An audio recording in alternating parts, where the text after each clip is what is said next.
Hello everyone, welcome to Lucky Education. और आज से हम शुरुआत करेंगे पॉलिटिकल साइंस की डेली एग्जाम डोज की सीरीज। और पहले हम कवर करेंगे politics in India since independence, इसके लेक्चर कंप्लीट करेंगे।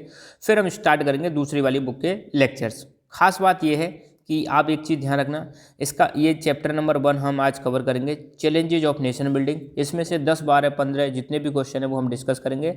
इसका मतलब ये नहीं कि इस चैप्टर में सिर्फ एक ही आएगा, फ्यूचर में इसमें से 1, 2, 3, 4 और भी मतलब कई सारे वीडियोज आएंगे जो इन क्वेश्चंस को क्या करेंगे, डील करेंगे। और साथ के साथ में एक मेरी रिक्वेस्ट है आपसे, एक नोटबुक बना लें आप अलग से और जिसका नाम रख लें डेली एग्जाम डोज। उसमें इसमें जितने भी क्वेश्चन दे रखे हैं सबको लिखते चलें, सो दैट आपकी प्रैक्टिस भी होती रहेगी और लर्न भी होता रहेगा। सिर्फ वीडियो देखना, उसको लिखते भी चलें साथ के साथ में, तो बड़ा मज़ा आएगा आपको। ठीक है, तो शुरुआत करते हैं। सबसे पहला ही क्वेश्चन है आपके सामने, name the leader who played a historic role in negotiating with the rulers of principal states to join the Indian union. मतलब आपको उस लीडर का नाम बताना है जिसने बहुत ही इंपॉर्टेंट रोल प्ले किया था। किस में रोल प्ले किया गया था कि भारत में प्रिंसिपल स्टेट्स को मिलाने में रोल प्ले किया था। आपको पता है भारत हमारा आज़ाद हुआ था 1947 में, इंडिया को इंडिपेंडेंस मिली थी और उस समय 565 के समथिंग क्या हुआ करते थे, प्रिंसिपल स्टेट हुआ करते थे।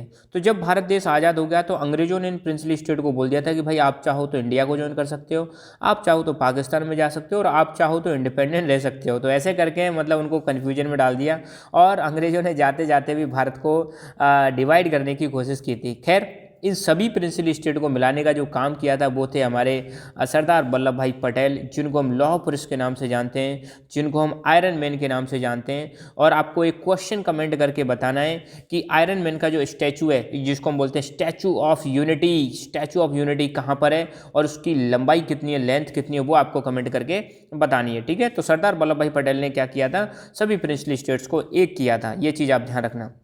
Name the leader of freedom movement of India who was popularly known as frontier Gandhi. तो मतलब किस लीडर को हम फ्रंटियर गांधी के नाम से जानते हैं, तो उस लीडर का नाम है खान अब्दुल गफ्फार खान। इनको फ्रंटियर गांधी के नाम से भी जाना जाता है। What was the most important recommendation of states reorganisation commission. तो स्टेट रीऑर्गेनाइजेशन कमीशन बनाया गया था, उसकी मेन रिकमेंडेशन क्या थी, तो उसकी मेन रिकमेंडेशन ये थी, boundaries of different states should be based on language.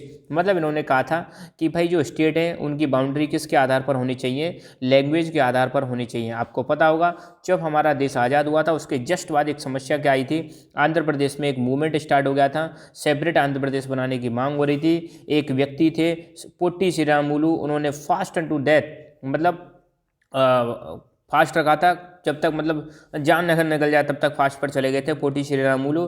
Finally उनकी 56 डेज के बाद क्या हो जाती है, डेथ हो जाती है। उसी डेथ के बाद मामला गड़बड़ हो जाता है। तो सरकार ने क्या किया था, स्टेट रीऑर्गेनाइजेशन कमीशन बनाया था और उनसे पूछा कि बताओ हम स्टेट्स को कैसे रीऑर्गेनाइज करें। तो उनकी जो एक इंपॉर्टेंट रिकमेंडेशन थी वो यही थी कि स्टेट्स को हम लैंग्वेज के आधार पर डिवाइड कर सकते हैं। और लैंग्वेज के आधार पर डिवाइड होने वाला पहला भारत का जो स्टेट था वो था आंध्र प्रदेश। ध्यान रखना, आंध्र प्रदेश बना था। पहले क्या हुआ करता था, ये पहले पूरा की पूरा मद्रास हुआ करता था। और मद्रास में 2 तरह के लोग रहते थे, एक तो तेलुगु बोलने वाले और एक रहते थे तमिल बोलने वाले। तो तेलुगु बोलने वालों के लिए तो बना दिया आंध्र प्रदेश और तमिल बोलने वालों के लिए बना दिया जाता है तमिलनाडु। ठीक है, justify the reorganisation of states in India on the language basis by giving one suitable argument. आप जस्टिफाई करो कि स्टेट रीऑर्गेनाइजेशन कमीशन ने लैंग्वेज के आधार पर जो स्टेट्स को रीऑर्गेनाइज किया था, क्या सही है?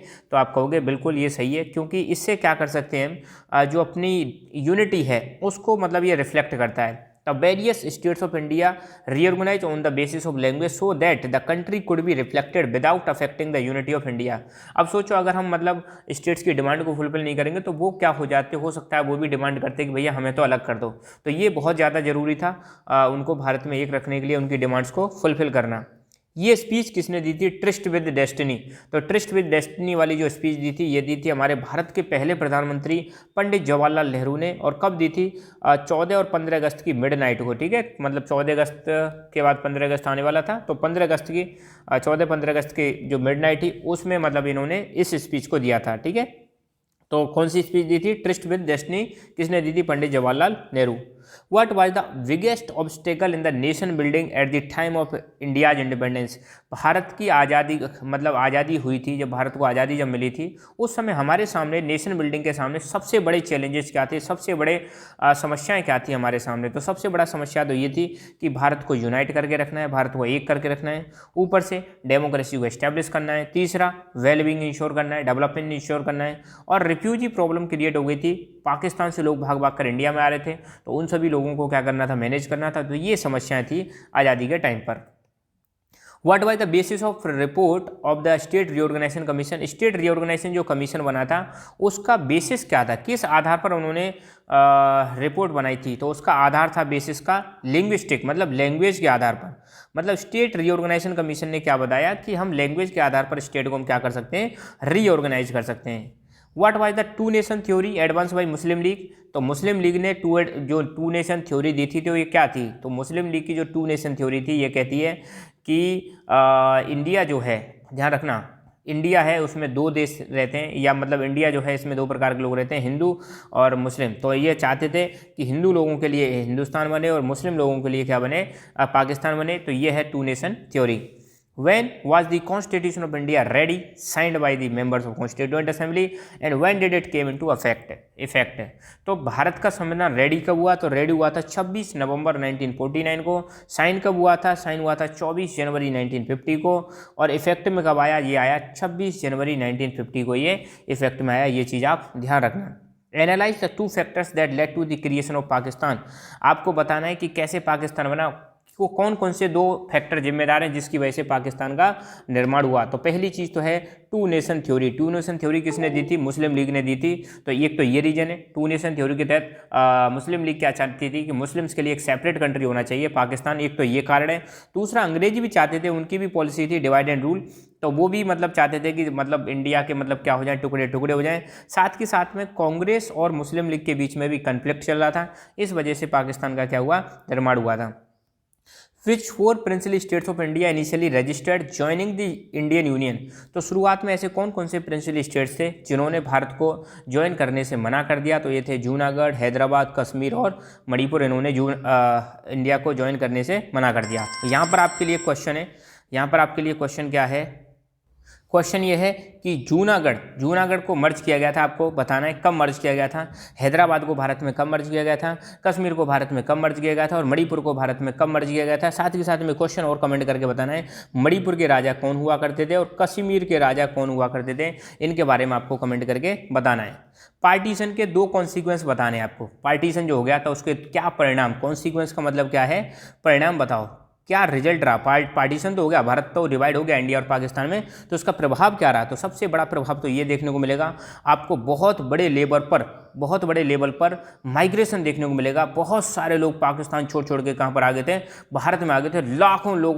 लाखों की तादाद में मतलब यहाँ पर लोग आए थे, और इससे रिफ्यूजी प्रॉब्लम क्रिएट हो गई थी। तो the first consequence of partition was the largest unplanned and tragic transfer of that human history has known. तो मतलब भारत की मतलब पूरे वर्ल्ड की हिस्ट्री में इतने बड़े लेवल पर कभी भी आपको लोगों का ट्रांसफ़र नहीं देखने को मिलेगा। एक तो ये था। दूसरा कॉन्सिक्वेंस ये था कि रिफ्यूजी की समस्या क्रिएट हो गई थी। ये जो लोग पाकिस्तान से भारत में आए थे, इनके लिए खाने की व्यवस्था, रहने की व्यवस्था और एजुकेशन की व्यवस्था, बहुत सारी चीज़ों की व्यवस्था करनी थी। तो ये भी अपने आप में एक समस्या थी।